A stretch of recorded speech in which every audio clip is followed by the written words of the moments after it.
Good morning, isang malamig na umaga. Update ko lang kayo sa mga nililipat kong halaman. Bali kahapon, naging busy ako. Gabi na ako natapos ng pagpapat itong mga bare root. Yan. Nilagay ko siya sa ganito parang island. Kasi yung mga roly-poly nga, pag pumunta sa soil, pinakain nila yung yan, yung mga halaman. Lalo pag maliliit pa yung halaman. Ayan, ito naman, ano ba to? Tsaka ko nasabihin kapag kung ano itong mga halaman na to pag lumaki na. Kasi mahirap makita dahil ugat pa lang siya ngayon eh. Ayan, yan, yung mga napasok ko pa. Nahirapan ako kasi naghanap pa ako ng malaki-laking paso. Yung iba, ito, malaking paso, nakalagay dyan dati dahlia. Nilipat ko na yung dahlia sa malaking paso. Ayan. Ayan, kaya nagamit ko na siya. Ito yung tinanim ko nung nakaraan, ng bakopa.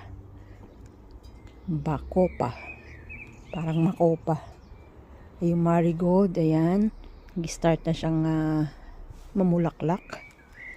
Ito pala yung petchay na tin out ko na siya.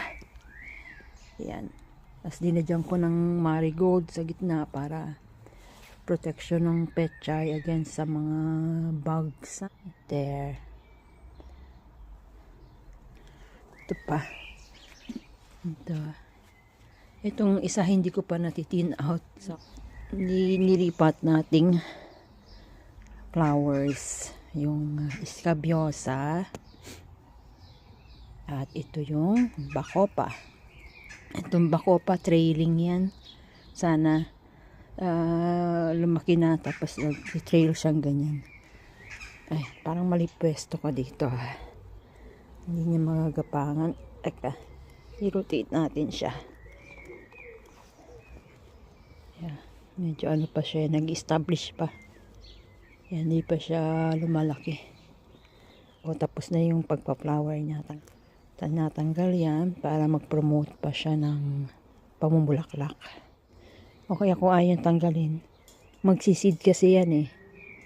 Yeah, pag nag-seed yan, pwede yung gamitin yung seed para ma-scatter nyo siya, dumami. Yeah, siguro hindi ko natanggalin. Kukuha ko ng seeds niya. Yeah, kahit ito. Da-dry ko na lang yan. Tapos, ito na yung mga dahlia. Nalagay ko na rin sa malalaking pot. Ayan.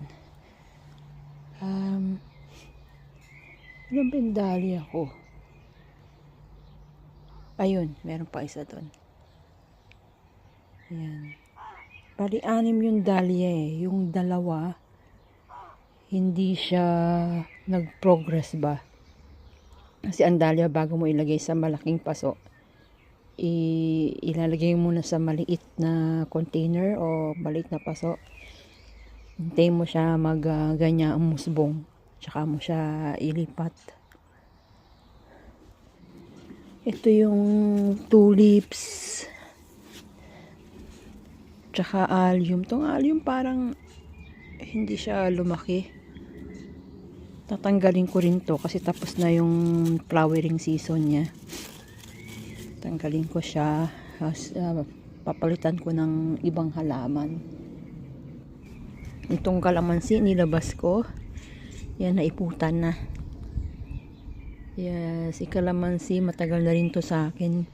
Kaya lang magpa-flower siya, tapos hindi siya nagde-develop ng prutas. Hindi siya napopollinate. So, we'll see. Ito yung roses natin.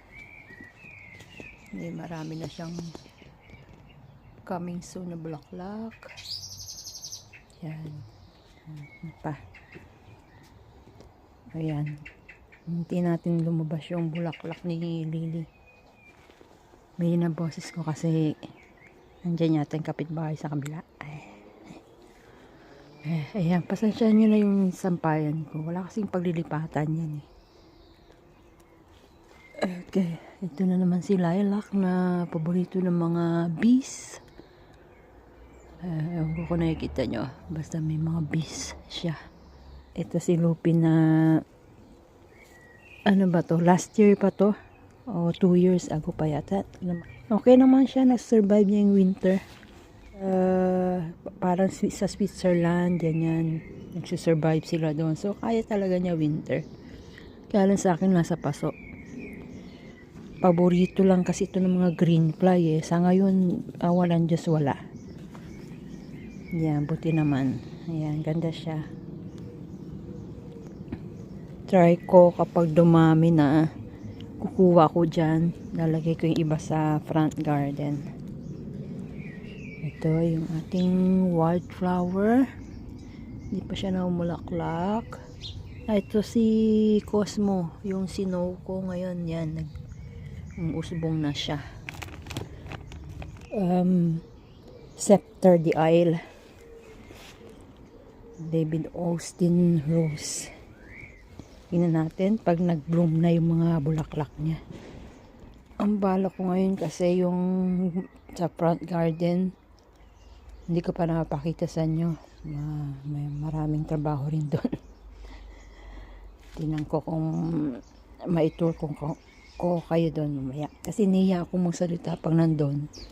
Kasi nga front garden, daming tao. Ito si Azalea, yung pamulaklak niya patapos na. Mulan kasi ng malakas kaya medyo na saturate siya.